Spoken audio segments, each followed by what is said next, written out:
Businesses thrive by knowing customer insights because today's insights are tomorrow's facts. At iResearch, we live and breathe insights. And despite searching high and low, we were unable to find a customer insights podcast that answers one of the most important questions in business. Why do customers do what they do? So we launched one. Hi, I'm your host, Darshan Mehta.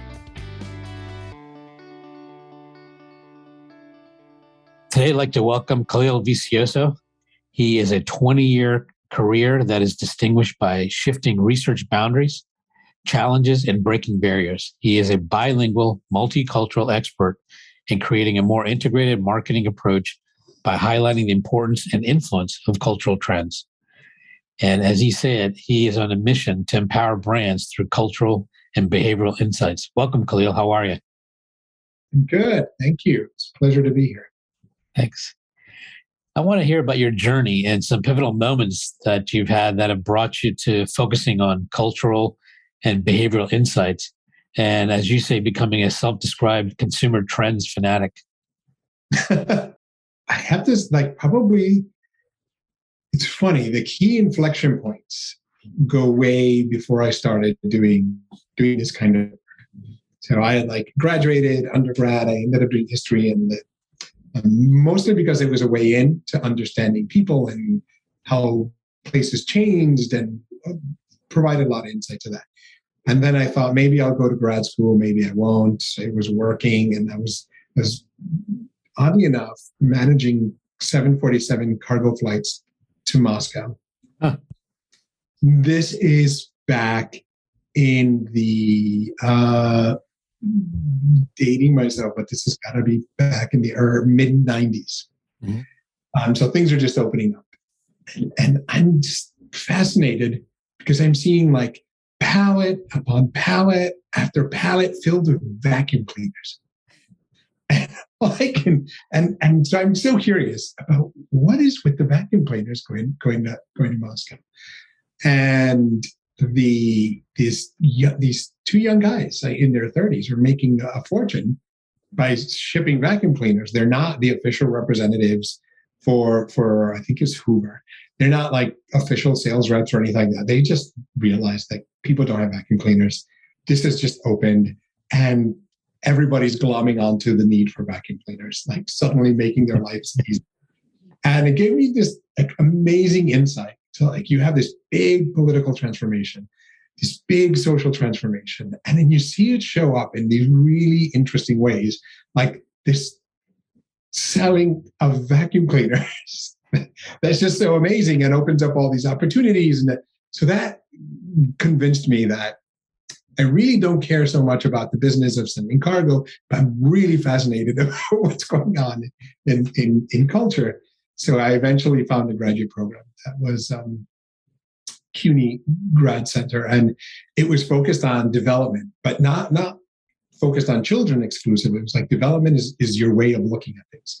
How do things change? Children is one thing, but also cultures and countries and organizations. And so that was my graduate program. It was psychology and anthropology and sociology all mixed together with a focus on change. Wow. And culture was one of the big areas that we focused on. And we thought about culture as one of the things that drives change and how culture changes and currents and countercurrents in culture. So that really set me off on the path that I've been on ever since. That's amazing. That's quite a story. I think you may be one of the first people that has said that vacuum cleaners led you to graduate studies. Yes. I always remember it was just amazing watching all these pallets full of vacuum cleaners. And what is going on here? But so interesting to try to imagine what is happening within the country and how the culture is shifting and all the tensions that come to the surface. And suddenly, there's this appetite for vacuum cleaners, and what does that mean? I was so curious about so people are tired of sweeping, and what does having a vacuum cleaner mean, and all of those kinds of questions. You really set me on the path. That's amazing. So that makes me think you've had an ability to, I think, have curiosity but also observation. And how important are those to what you're doing today? Oh, they're critical. Both just being able to really observe what's going on, sometimes without asking, just kind of what's the flow of activity. And, when I'm doing work now, I do a lot of work on built environments, and like development, multifamily developments, and in addition to other clients. And I find that that's one of the most important things. It's just watching how people engage with the world and different aspects of the world, that lived experience perspective. I think that's critical, especially for cultural insight. And then that curiosity of like, what's underneath that? Like, what are the kind of layers of drivers that are underneath it? It's like you have to have both of those I think, to succeed. And how do you constantly hone or keep improving those two skills? A lot of reading. I listen to any number of wide range of podcasts, probably all day, toggling between different books.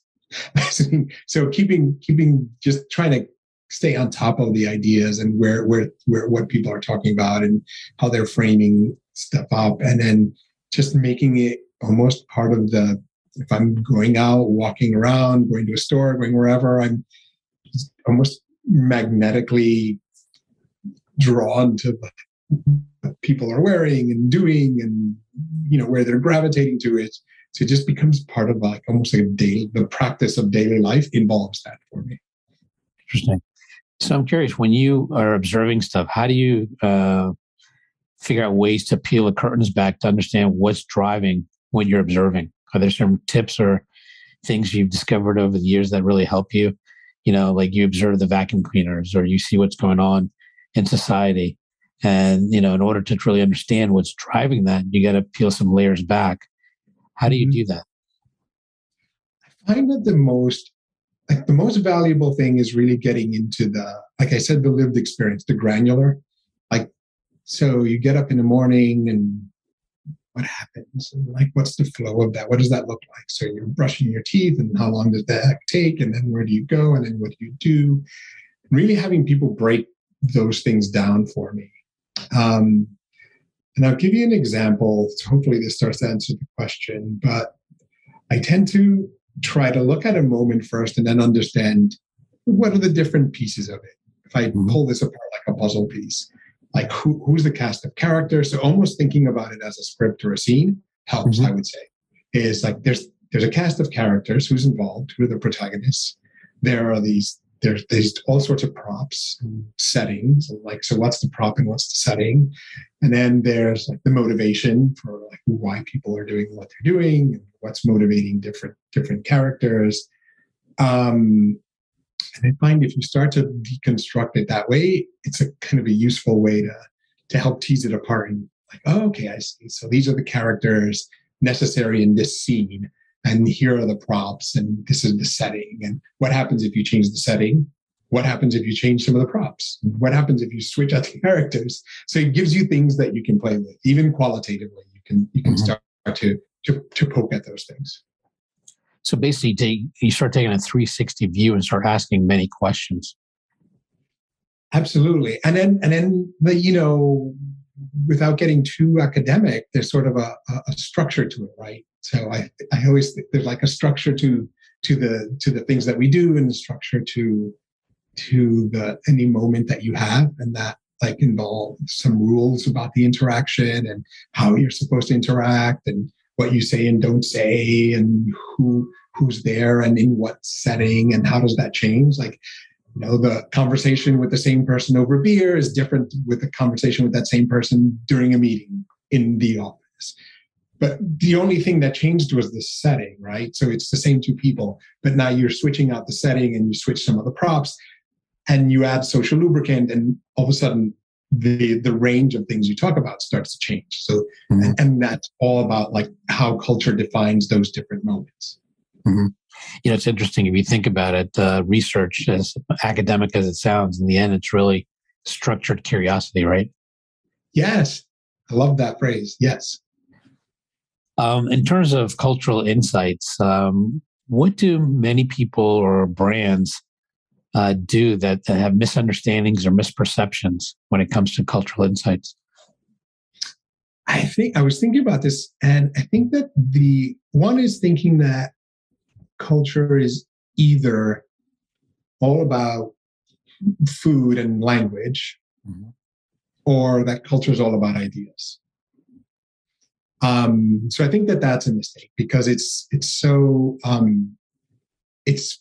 permeates so much, right? Like at this point, it's cliche to talk about like, the fish is the last to discover the water.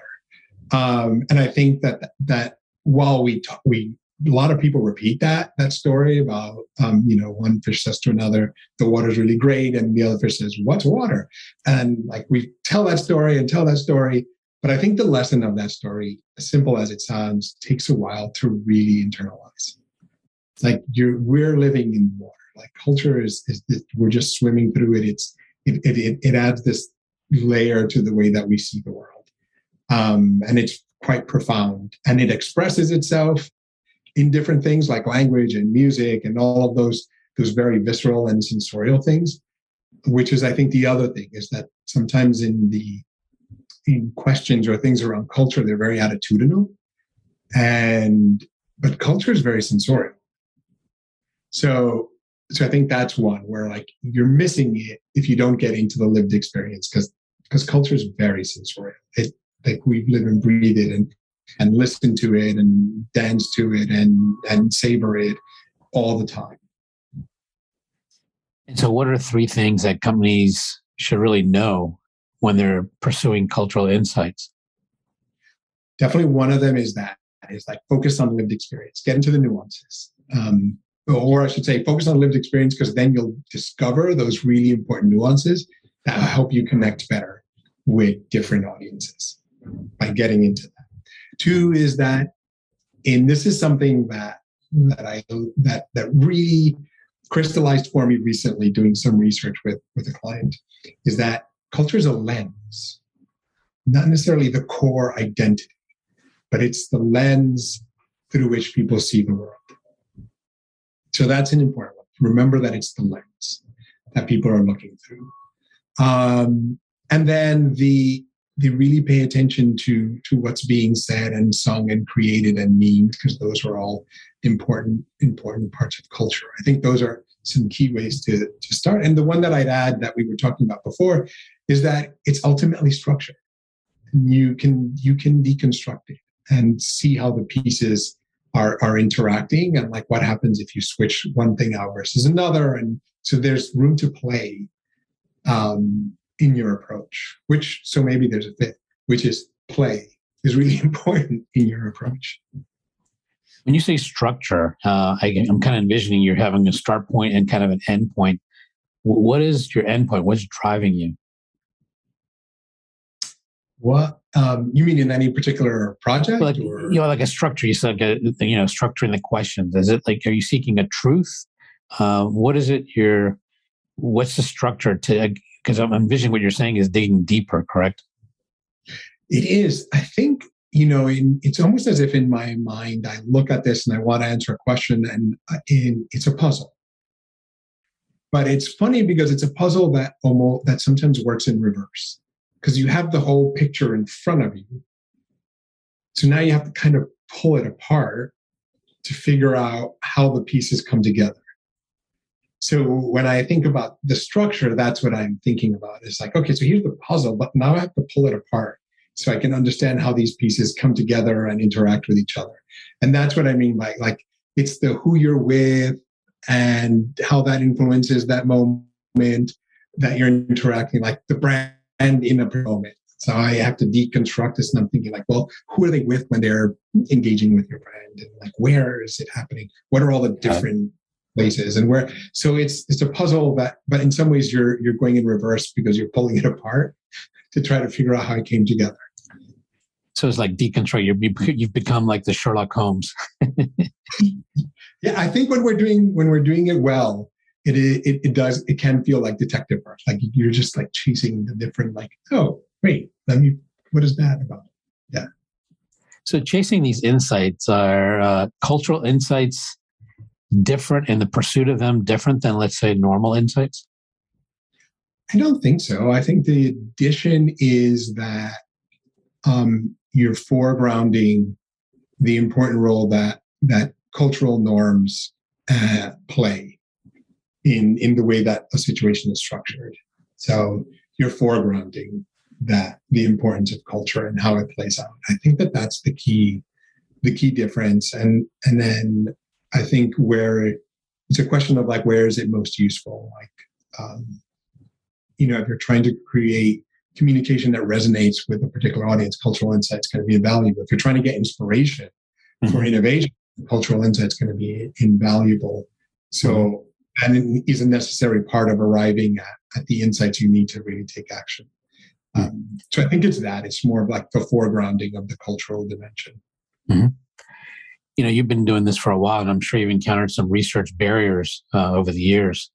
Can you give me an example of some that you've encountered and how you overcame them? Early on, it was how to translate some of the more academic ideas into something that's more both actionable and accessible. So that was one, I think, taking models and figuring out how to make them more applicable to the work that I'm doing. That was definitely a barrier. And then there, I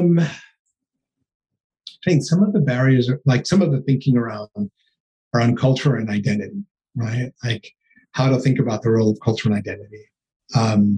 That's taken a while to really think through and have conversation with clients where like now it's landing better, landing more. Because initially it's either like identity is culture. So like, I'm Hispanic Latinx, that's my identity.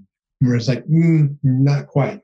That's like a lens that I see the world through. It's the filter I see the world through, but that doesn't necessarily mean it's like the core of my identity. Mm-hmm. And teasing those layers apart so that people start to see it in that multi-layered way. I think that was something that probably took some time. There's a learning curve there. And then I think, just getting more representation because there hasn't been enough representation. And sometimes the insight comes from a combination of what you're observing and what you're asking and what you've lived.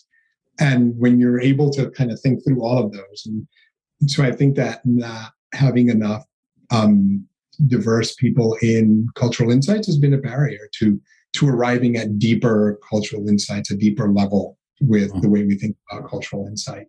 I think that's definitely been a barrier. There's more awareness of that now.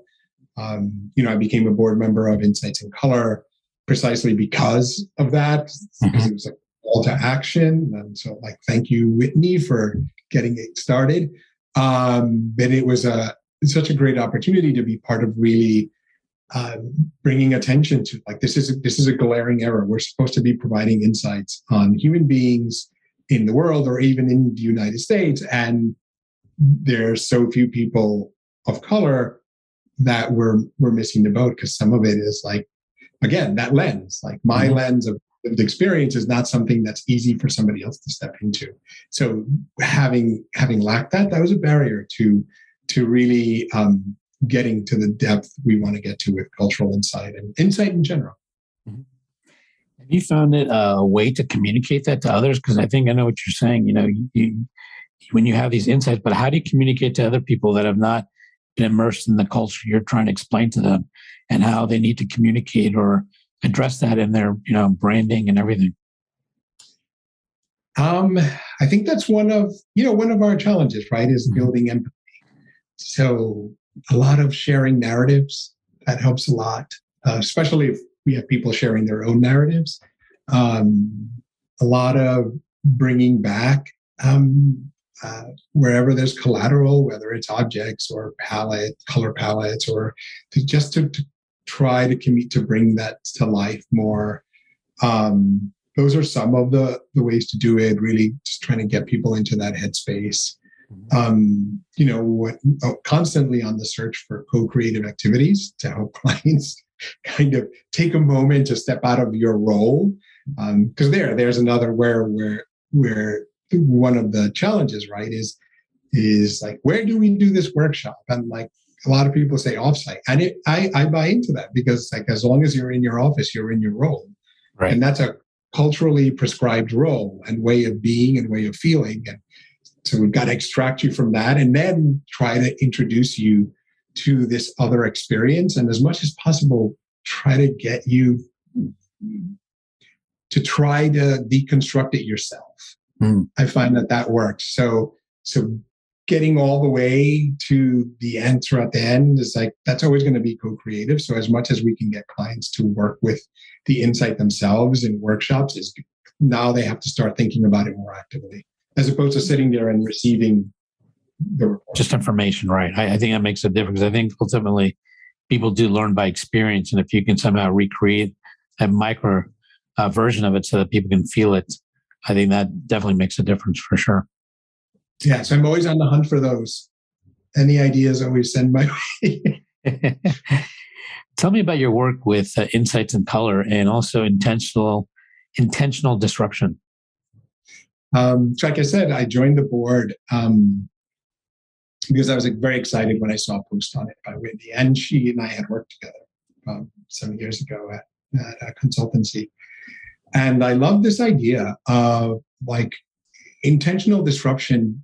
I think the idea behind it is to really make explicit things that were implicit or things that people just sort of hinted about, like, oh yeah, we could use more diversity. But no, like you have an issue. You don't have enough diversity within a group whose mandate is to understand your audiences in the United States. Well, your audiences are in large part people of color, and you don't have that reflected. So that's an issue. That's a problem. And why is this the case? And are you doing anything to help to bridge the gap? So really calling attention in a much more explicit way, in a more overt way, in a more in-your-face way about these are things that we need to address, is at the heart of that intentional disruption, as opposed to like, we're going to hint at it, we'll allude to it, it's implicit, we know it's an issue. It's like, no, it's an issue that's urgent, and calling, really driving up the urgency on it. Seems to be more and more of an increased emphasis on this throughout industries. Are you actually seeing a real shift, though, actually occurring as well in towards diversity? I'm seeing attempts. I'm seeing work at it. I'm seeing genuine effort to change that, and the challenges are becoming increasingly clear. So it's like the challenge of the fact that people don't really even know the industry exists. Oftentimes, people fall into it. The challenge that you haven't had as many people of color in getting advanced degrees. The challenge so it's like working backwards. And I think one of the things that I've seen that I think is a great sign is more and more people aware of, okay, there's work to be done to bridge this so that we can start to work on it. Like the awareness that there's two things happening. Like we need to address the now, but we also need to address tomorrow. And how do we start to build that pipeline and that bridge? And what do you see on the horizon for this diversity? How is it going to change and improve? Do you see anything on the horizon that you are saying, oh wow, that's really good. I see this is really going to help? You see some, like initially I would talk to clients about this. It's like, when I looked on LinkedIn initially, when the momentum around these conversations really started, I kept seeing people being promoted. And they kept getting promoted to diversity and inclusion roles. So that's something that I tracked. It was like, okay, but we're not getting anywhere until that starts to shift. Then you started to see people moving into CMO roles, people moving into other types of leadership roles. Because I don't want to take anything away from the DE&I roles. That's important. But if that's where you were doing the inclusion, then okay, it's still siloed. where else are you bringing that inclusion? So I've started to track more of that even on LinkedIn, more announcements of like, oh, this person is now a CMO at Netflix. It's like, whoa, okay. Now we're starting to see a shift in the face of leadership. Mm-hmm. And one thing that I've seen in research I've done is that when you have senior leadership that is diverse, you attract more diverse candidates, because now people feel like, okay, I can get a job here, but I can succeed here. I can actually thrive here. And that's a key part of this. Hmm. So what are some initiatives you guys are working on at Insights in Color? There's a few. There's a job board where connect employees with talent, employers with talent. So really trying to find opportunities for folks. And there's initiatives around bringing to light who the people are who are in the industry for people of color, and really spotlighting different people and the work that they're doing. And then there's education work, which is reaching out to people who are in college and even people in high school to introduce them to research and what it means and how it impacts things that they might love, like the sneakers they love, or the phone that's in their hand, or a commercial or an ad campaign that they really love, and giving them some insight into what's behind that and the role that research plays throughout that process. So those are some of the key initiatives that I think are really important. And then working with clients more consultatively to think about the work that they're doing, and how they can improve specific instruments. So at a very tactical level, things are on survey design and sample design and things along those lines. Those are some of the initiatives. Nice. And then, it's interesting work. And then separately, with my own consultancy, Tiny Hat, I do a lot of ongoing consulting work, and that's on everything from like the makeup of internal teams to how clients are approaching audiences, and how they're thinking about the role of race or ethnicity when it comes to audience. So doing that kind of work on an ongoing basis and in different communities and things along those lines. So I'm trying to work at it on both fronts. Yeah, and actually I had a conversation with Whitney a couple of weeks ago, and it was a fascinating conversation. And I think it's amazing what she started here with Insights in Color. Absolutely. Yeah. I'm curious, what role has the world going to digital helped or not helped when it comes to cultural insights and diversity? It's an interesting, I have found it fascinating. One, I'm able to recruit a wide range of participants, because so many people have access to digital. There's definitely still a barrier, but it's gotten smaller, and so we're able to do a lot of diverse recruiting for digital work, virtual work. And I have found people really comfortable, almost to the point where I'm looking at the way that they look on the screen, and I think, you're lying down, aren't you? Like you look like you're propped up on pillows. You're very comfortable. But one of the results of that is that it's made people very open. Like it's very easy to have a wide-ranging conversation. So, and that's a cultural insight, right? It's like they're not in the room. They're kind of not. They're not in some ways performing for somebody else who's in the very room with them. So there's a level of relaxation. They're in their own home. So I think that's like, there's a cultural insight right there about the way that we respond to things when we're in our home, half lying down on the couch or something, versus if I'm sitting up or on the table, etc. So that, I think that it's been good in that respect, and using mobile to get people to do home tours and things like that has been really good. I think the other side, though, is that you do miss some nuance by not being there.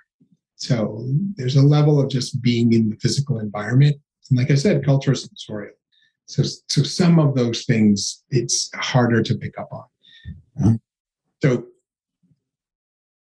I've noticed, one of the things I do is teach. I've noticed more and more a lot of the students come from multiple backgrounds. Their parents are from two different countries. And how do you see that trend changing or continuing? And also to understand that, because you're actually, in many cases, you're talking about two cultures now within a person, right? Yeah, it's interesting, especially the rates of intermarriage are particularly high for people of color. Like there's just a lot of that happening, and I think it's going to increase. Number one, it'll just be increasing and more widespread, based on just like I think the census data we look at. You can sort of see how that's moving, and I think it opens people's eyes more to the role of culture, right? Because I think growing up bicultural, one thing that becomes intuitive or more intuitive is that there is no one way to do or think about anything, right? Even, my father's Dominican, my mother's Ecuadorian, both Latin American, but different countries. Mm-hmm. So there are some differences in the way they speak Spanish, certain words that they use, foods are very different. Mm-hmm. Certain ways of interacting are different. And already, so I grew up, knowing that sometimes the way that I was with one set of aunts was different than with another set of aunts, and like what I expected in terms of like food would be different. And so you're already kind of navigating that. And then, growing up in Queens was amazing because it continues to be the most diverse part of the country, like literally concentration of different people living together. So it is amazing, like, walking to church. I went to a Catholic school, so I'd like walk to school, but I would like pass a Buddhist temple on the way. And there was just so many different people constantly interacting. I really do think it makes you more intuitively aware of like, there is no one right way or wrong way. This is just like the cultural lens that you have on and what the customs are and orientations and that's such a critical piece of the way we look at the world. So I think we'll have more of that. And so hopefully it just builds greater empathy because more people will just be navigating those differences and being aware that, this is not right or wrong. It's just different. Yeah. Yeah. It's interesting if you think about it because before, getting culture meant you actually hopped on a plane and went to another country, right? But now with travel, a lot of people are traveling all over the world and you're encountering people from different countries and cultures. And I think for the most part, most people are introduced to new cultures probably initially through food. Is that correct? I think so, yes. And then, then they encounter somebody and then they start, once they have a relationship with someone, they start to understand and see their point of view. And so I think now with travel, where people are traveling all over, it's not just you have to go to another country to get the culture, is definitely going to be shifting. And then when you have these kids that have come from two parent backgrounds that are completely different countries, it's even more, expedited and incredibly interesting. And how those reconcile, right? Like how people navigate, like, all right, so who gives on what? And how do we reconcile that? And what does the Thanksgiving table look like? What's on it? And like, do you take your shoes off when you walk in or not? It's like, it's really in the details, isn't it? That you learn about the negotiation of cultures. Yeah, absolutely. Yeah. So are there any interesting cultural insights that you've unearthed recently in some of the work you've been doing? Some has been interesting. As like I said, I've been doing so much. I've been doing work a lot with developers on built environments. And we've been using a number of different tools, including social and search.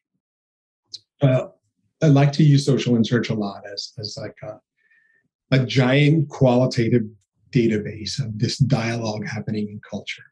So finding different ways to explore that, as well as qualitative interviewing and whatever other methodologies.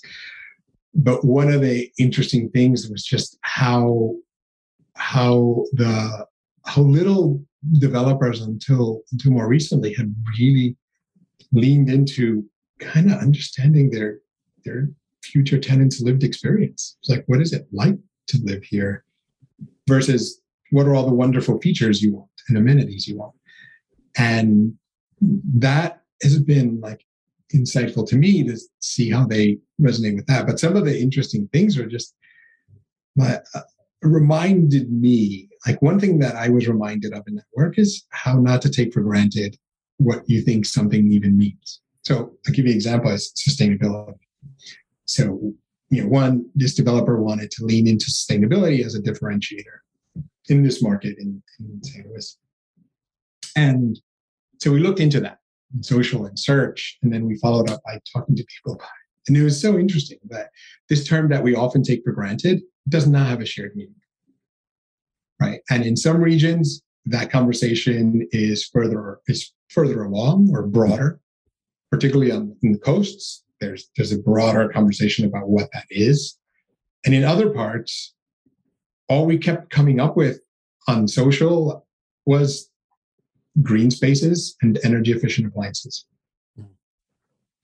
So we were able to look at the trend lines and we could see that, all right, the conversation's picking up. So we think this is a lagging market. So good to invest in this. But one of the key takeaways was don't talk about anything but energy efficient appliances and green space at first, because you're going to have a conversation that nobody is into yet or ready for yet. That's not the way in. So it was such a learning and a reminder, because sometimes we need that reminder of like this term sustainability. What that means depends on where you are, and what part of it you're going to connect with also depends on like what your life is like at the moment. It's like, oh, energy efficient appliances, save money, good for the world. Okay, great. Green spaces, yes. Nature equals more sustainable. Okay, it's a way in. So that was one of those. It was eye-opening for me. It was eye-opening for the client as well. Mm-hmm. So how much of an influence has COVID-19 had now on, future developments? Because you're seeing a convergence of personal and business lives, right? For a lot of people in terms of where they live and work. So what are you seeing in terms of some significant shifts and changes? One thing that I was tracking early on was we saw this, like people are leaving the cities like New York and San Francisco and LA, and that was true. Like there's been some migration from.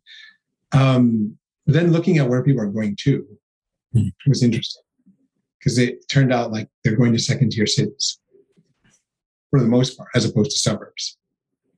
It's like, okay, there's more mobility, but people still want access to some of those really cool things about being in an urban area. Walkability, different types of amenities, culture, access to culture, even the energy of other people. They still wanted that, just less dense. Just like, okay. But initially the thought was, it's everybody's going to suburbs. And then as you start to look into it, you're like, not so much. There's like this growth of second-tier cities. So that was one learning. And then to your point, there's a greater desire for more, and this has now really come to the surface. This is a greater desire for more hybrid working setups. Because people like working remotely, but there's also a level where they want other people around. Even if it's watching other people work, it's energizing, and people miss that. They want to see other people working. Even if they never talk to them, just that vibe is like that energy is contagious. And when you're just kind of solo doing it from your home office, or if you have a home office, then you miss that. And people, there's definitely an appetite for that. So it's going to be interesting to see how developers are starting to answer that. How do you create room for that mix with folks? That's one that I'm definitely watching and curious about. I think some developers having more co-working spaces within their own units, right? So that residents can go out of their apartment, one or two floors, and they're in a co-working space, as opposed to going somewhere else or even a cafe, right? Exactly. But then the question is like, how do you design the co-working space? Right. So that's where the fun is, right? It's like, we know we need more co-working spaces, but what do they look like? How do they flow? That's that's where I think people will differentiate on who gets those things right, the flow of work of the co-working spaces and how they're designed. I think that's going to be the key here to who wins in that regard. So if there was an area of cultural insight you'd love to do a deeper dive, what would it be and why? It would have to be, it has to be around science. Because I've been really, how can you not be fascinated by the way that the way science has become so central in the cultural dialogue, like in a way that it hasn't been for a while, like in a contentious way that you're like, this is really interesting. Like, so I'd love to get more into so how is it produced? How does it get disseminated? How do people receive it? What counts as credibility? What are the cultural signifiers of credibility? What does science even mean to people? What are the cultural associations with it right now? How does that differ by different segments? Those are some of the things that I'd love to do more of a deeper dive on personally. Just like what's happening in that arena, because it's a different thing that we're seeing happening here. So for these deeper dives, you do quite a bit of qualitative research, correct? Yes. Do you see qualitative research changing moving forward? And if so, how? I think we need to, like social and search, I think we need to bring that into the fold of qualitative research. So we have to start thinking about how to do it at scale. But that's one where I think for too long it was just treated as a quant database. But like by definition, if you look at the properties of posts and searches, that's not quantitative data. That's qualitative data at an enormous scale. We need to start engaging with that as qualitative research, figuring out how we're going to be able to really dive into that. That's one major thing that I think is important. Beyond that, I think we have an amazing set of tools. So one thing I'd like to stop hearing about is it's the end of focus groups. It's the end of one-on-one interviews. It's all very contextual. And I think we just need to think about that array of tools we have and think carefully about when we apply them. Like quantum researchers are not like, it's the end of segmentations. It's the end of cluster analysis. But we're always jumping on, like we're doing away with the focus group. And I've quite gotten my head around it. We have a lot of great tools. I think we need to expand them. We need to start thinking about what counts as qualitative more broadly, like social and search, and make sure observation is a key part of what we're doing as well. And then I think about our frameworks, how we start to filter the information. In some ways, if you think about it, I think the need for qualitative is probably increased because now we're swimming in so much data, but a lot of that data is telling you what people have done, but it still doesn't tell you why they're doing it, right? And that's still a mystery, is what's really driving the actual action. And I think even now, post-COVID, an area that's probably going to need to be more explored is actually how do employees think and feel, because the work environment is changing dramatically, as you're seeing it in developments, right? So do you think that the need for qualitative maybe is even increasing? Oh, yes. I think, and for exactly the reason you said, the more people, got enamored with big data and that was the silver bullet, come out the other side of that. And even with advanced analytics and big data, you still end up with the fundamental, like, okay, but why? And then by the time that it's big enough to capture quantitatively and do advanced analytics on, it's a thing already.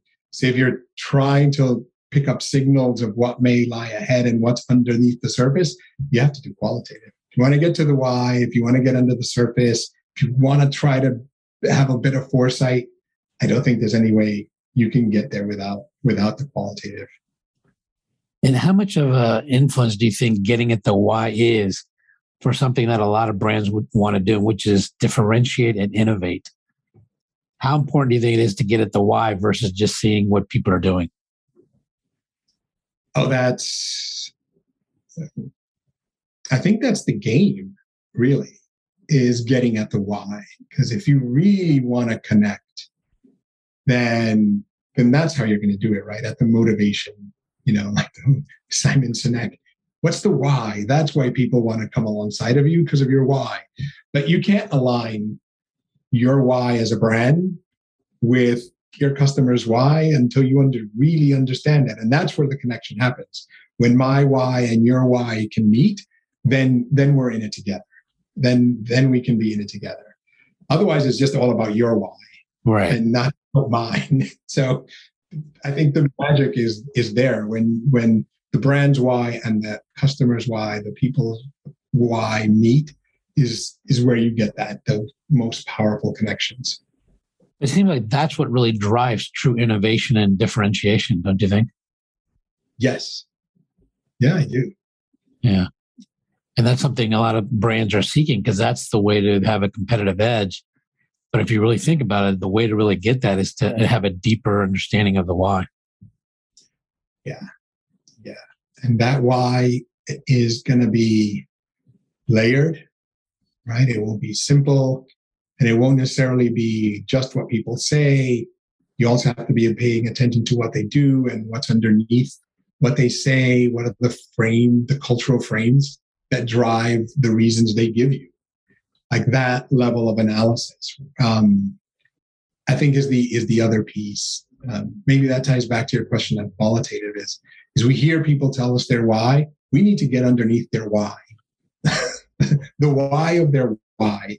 What's driving that set of answers? What could be the cultural framework that's underneath that can help us understand how they've come to that, to feel that way. Yeah, it's true. If you think about it, the deeper you dig, the more likely you're going to get a bigger competitive advantage too, right? Yes. Yeah. You'll have more fertile territory to work with. Exactly. And yeah. You'll just connect deeper. Your roots with them are going to go deeper. Yeah. Yeah. So I'm curious, in the world of cultural insights and qualitative, who would you love to have lunch with and why? It's a good question. They're like adjacent to these territories, but two people. One is Tamim Ansari and then Yuval Harari. Because they're both doing this like cultural history. So the way that they approach history is very much about shifts in culture and how they developed and how cultures affected each other. And like, I'm just endless. That's, I was interested in vacuum cleaners, for instance. Like, how do cultures change and shift and what drives those? And they look at the different layers of it. Like they're looking at the environmental, and they're looking at the economic, and they're looking at political, and they're looking at social.